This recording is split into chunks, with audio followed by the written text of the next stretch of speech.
మన ప్రభువును రక్షకుడైన యేసుక్రీస్తు పరిశుద్ధ నామమున ప్రియమైన సంగమ ప్రియులను వెళ్ళారు. మన ఉదయకాల సమయం దేని వాక్యాన్ని ధ్యానించడానికి ముందుగా ప్రార్థన చేసుకున్న ప్రార్థన. కృపగల తండ్రి దయగలమైన సేని బంగారు పాదాలకు లెక్కైన వందనాలు స్థితుల స్తోత్రములు. గతించిన రాత్రి అంతా రేఖల సారిని కాచి కాపాడి సంరక్షించందేవా. మన ఉదయకాల సమయం సవ్యలేఖనం చేసి ప్రార్థిస్తుండగా వాక్యమైన దేవుడు వాక్యం ద్వారా నాతో మాట్లాడి మీరే మహిమ గంతా ప్రభావాలు పొందమని వేస్తున్నామని అడుగుతున్నాం తండ్రి. ఆమె ఈరోజు సంఘం అప్రిదాన్ని బిడ్డ నేడుదని కాపాడుచేయండి. వాటి భాగము అపోస్తలుడైన పౌలు హెబ్రీయులకు రాసిన పత్రిక 6వ అధ్యాయము 7 నుంచి 12 వచనాలు ధ్యానం చేసుకున్నాం. అపోస్తలుడైన పౌలు హెబ్రీయులకు రాసిన పత్రిక 6వ అధ్యాయము 7 నుండి 12 వచనంలో విధంగా రాయబడినాయి. ఎట్లనగా భూమి తన మీద తరచుగా కురియు వర్షమును త్రాగి ఎవరి కొరకు వ్యవసాయము చేయబడునో వారికి అనుకూలమైన పైరులను ఫలించుచు దేవుని ఆశీర్వచనము పొందును. భక్తుడైన పౌలు హెబ్రీ సంఘానికి పత్రిక రాస్తూ సంపూర్ణులగుటకు సాగిపోదము అంటున్నాడు. అంటే ప్రభువులో పరిశుద్ధ ఆత్మలో మనము కొనసాగవలసిన వారమై ఉన్నాము. అది పరసంబంధమైనదిగా దేవుని యొక్క చిత్తాన్ని దేవుని యొక్క ఉద్దేశాన్ని కలిగి ఉన్నదనే విషయాన్ని పౌలు ఇక్కడ ప్రస్తావించాడు. అంటే దేవుడు అనుగ్రహించిన ఈ సమస్త సృష్టి ఆయన మాట ఏ విధంగా అయితే వింటుందో ఆ విషయాన్ని ఇక్కడ పౌలు ప్రస్తావన చేస్తున్నాడు. ఎట్లనగా భూమి తన మీద తరచుగా కురియు వర్షము త్రాగి అంటున్నాడు. అంటే ఆకాశం నుండి వచ్చే ఆ యొక్క వర్షము ఆ భూమిని తడిపినప్పుడు ఎవరి కొరకు వ్యవసాయము చేయబడునో వారికి అనుకూలమైన పైరులను ఫలించుచు దేవునికి ఆశీర్వచనము పొందినాడు. అంటే ఇది ఫలించేదిగా ఫలభరితమైనదిగా అది దేవుని చేత దేవుని ద్వారా అనుగ్రహింపబడేదనే విషయాన్ని ఇక్కడ పౌలు తెలియజేశాడు.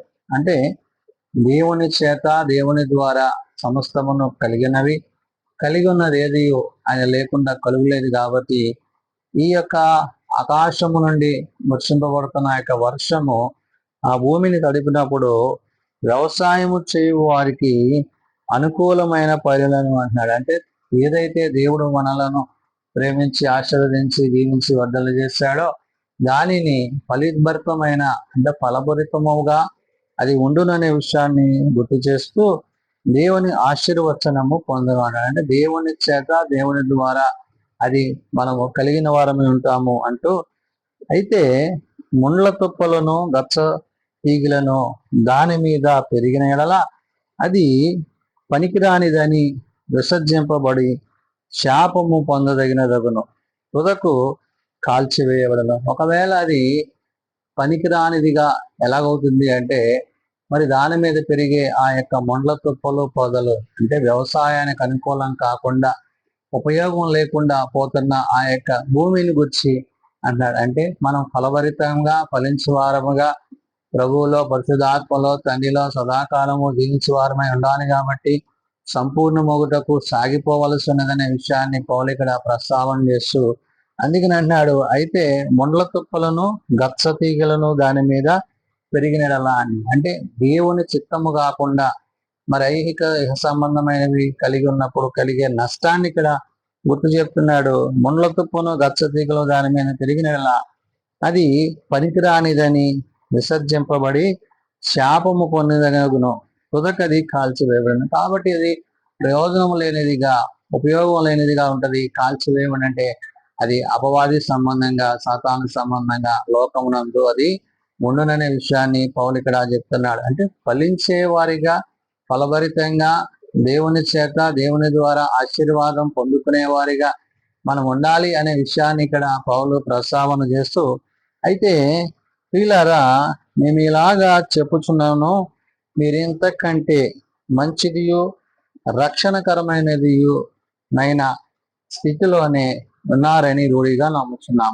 ఎందుకు ఈ మాటలు చెప్తున్నాను అంటే మీరు అంటే దేవుడు అనుగ్రహించిన దాన్ని దేవుడు అనుగ్రహించిన వాటిని మీరు పొంది వాటి ద్వారా మీరు జీవిస్తూ సంతోషిస్తూ ఇంతకన్నా మేలైనదే మీరు స్వతంత్రించుకున్నారు అనే విషయాన్ని ఇక్కడ పౌలు హెబ్రీ సంఘానికి నేడు సార్వత్రిక సంఘానికి చెప్తున్నాడు. అంటే ఆశీర్వాదాలకు కారకులుగా, దీవెనకు కారకులుగా మీరున్నారు అనే విషయాన్ని పౌలు ప్రస్తావించాడు. అందుకనే అయితే వీళ్ళారా మేము ఇలాగ చెప్పుచున్నాను, మీరింతకంటే మంచిది రక్షణకరమైనది అన్నాడు. రక్షణకరమైనది అంటే ఆత్మ సంబంధమైన దేవుని చేత, దేవుని ద్వారా పరలోకం నుండి మనకు అనుగ్రహింపబడేది ఏదైతే ఉందో దానిని గురించి చెప్తున్నాడు. ఆయన స్థితిలోనే ఉన్నారని రూఢిగా నమ్ముతున్నాను అంటాడు. కాబట్టి మన పట్ల దేవునికి ఉన్న ప్రేమ, మనము దేవుని పట్ల కొనసాగించవలసిన ఆ యొక్క విశ్వాసాన్ని ఎప్పుడూ కూడా పోగొట్టుకోకూడదనే విషయాన్ని మరి ఫలించే వారిగా ఫలభరితంగా ఉండాలి అని ఇక్కడ పౌలు ప్రస్తావన చేశాడు.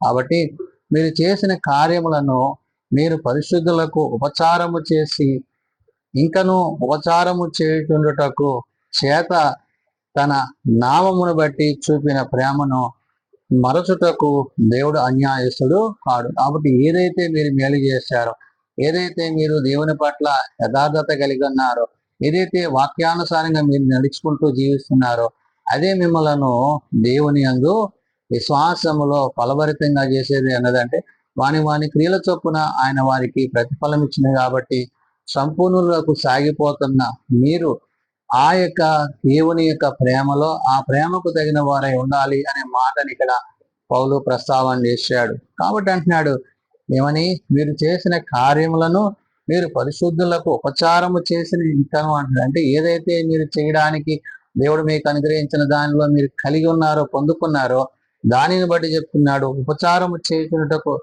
చేత తన నామమును బట్టి అని, ఎవరో తండ్రి నామాన్ని బట్టి దేవునికి చెందవలసిన మహిమ, ఘనత, ప్రభావాలు ఆయనకి చెందినట్లుగా తన నామము బట్టి చూపిన ప్రేమను మరచుటకు దేవుడు అన్యాయస్తుడు కాదు అంటారు. కాబట్టి మీ యొక్క విశ్వాసము, మీ పరిచర్య, మీ సేవ దేవుడు మీకు అనుగ్రహించిన వాటిని బట్టి దేవుడు మిమ్మల్ని వర్ధిల్ల చేయను అని చెప్తూ, మీరు మందులు కాక విశ్వాసము చేతను, ఓర్పు చేతను వాగ్దానములను స్వతంత్రించుకొను వారిని పోలి నడుచుకొనున్నట్లు మీలో ప్రతివాడు మీ నిరీక్షణ పరిపూర్ణమగు నిమిత్తము మీరిది వరకు కనపరిచిన ఆసక్తి పొదుమట్టుకు కనపరచవాలని అపేక్షిస్తున్నాను. ఏదైతే మీరు ఆది అందు మీరు ఏదైతే కలిగి ఉన్నారో దానిని మీరు కొనసాగించండి. ఏదైతే దేవుడు మీకు ఇచ్చాడో దాని యందు మీరు సంతోషించండి. ఏదైతే దేవుడు ఫలింపజేసాడో ఆ ఫలభరితమైన దాన్ని మీరు పొందుకోనండి.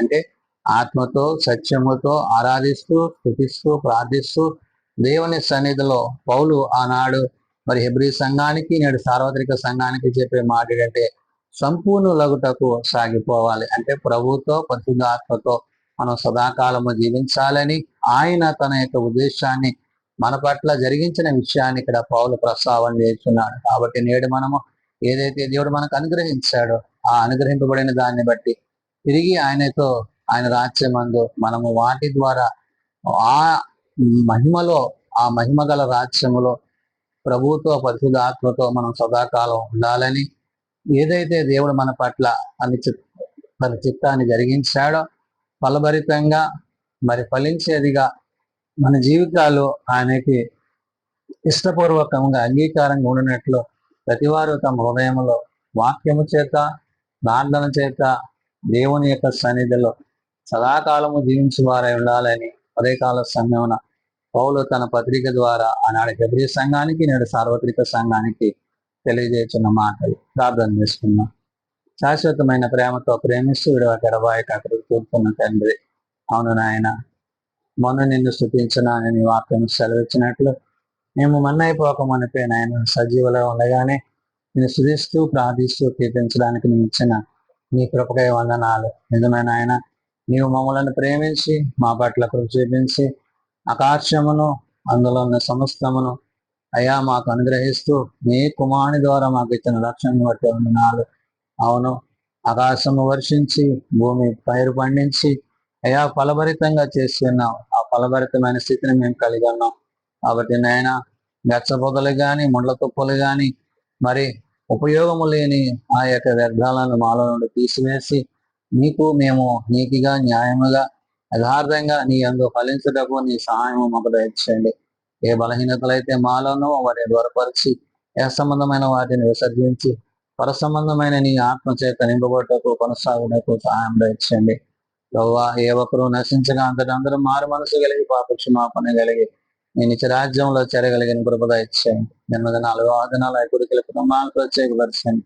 పంపిలను బాగుట్టుకున్న కుటుంబాలను ఆదరించండి. ఏర్పాటు చేయడం ఆ యొక్క కుడికలను బట్టి, ప్రతి జ్ఞానాలను బట్టి మీరే మహిమ గంట ప్రభావాలు పొందమని, ఇదైన ప్రయాణంలో రాకపోకలు సమస్త విషయాల్లో మీ తోడ్పాటు దయచేయమని, ఆయన గర్భఫలాన్ని ఎదురు చూసిన బిడ్డలు, గర్భిణీ స్త్రీలను, వివాహాల కోసం చూసిన బిడ్డలను, ఉద్యోగ ప్రయత్నాల్లో బిడ్డలను, ప్రతి వారిని మీ కృపచేత నింపి కాపాడి సంరక్షించమని, మీరు అక్కడ ఆలస్యమైతే మరొకసారి నేను చూపించే ధన్యత, యోగ్యత నాకు మాకు దయచేయమని యేసునామమున నడుచున్నాను తండ్రి. ఆమేన్. పరలోక మందున మా తండ్రి, నీ నామం పరిశుద్ధపరచబడుగాక, నీ రాజ్యం వచ్చుగాక, నీ చిత్తం పరలోక మందు నెరవేర్చినట్లు భూమి మీద నెరవేరుగాక. మనదన మాకు దయచేయండి. అడగ ప్రార్థన చేసిన వారిని మేము క్షమించిన ప్రకారం మా ప్రాణాలను క్షమించము. శోధనలో ఏకాదశంగా తెలుసును. రాజ్యము, శక్తి, మహిమ నిరంతరము నీవే తండ్రి. ఆమె మన పరమ తండ్రి ప్రేమ, ప్రభువైన యేసుక్రీస్తు కృప, ఆదరణకర్త అయిన పరిశుద్ధాత్మ సహాయము సదా తోడయండి సంరక్షించను గాక. ఆమేన్.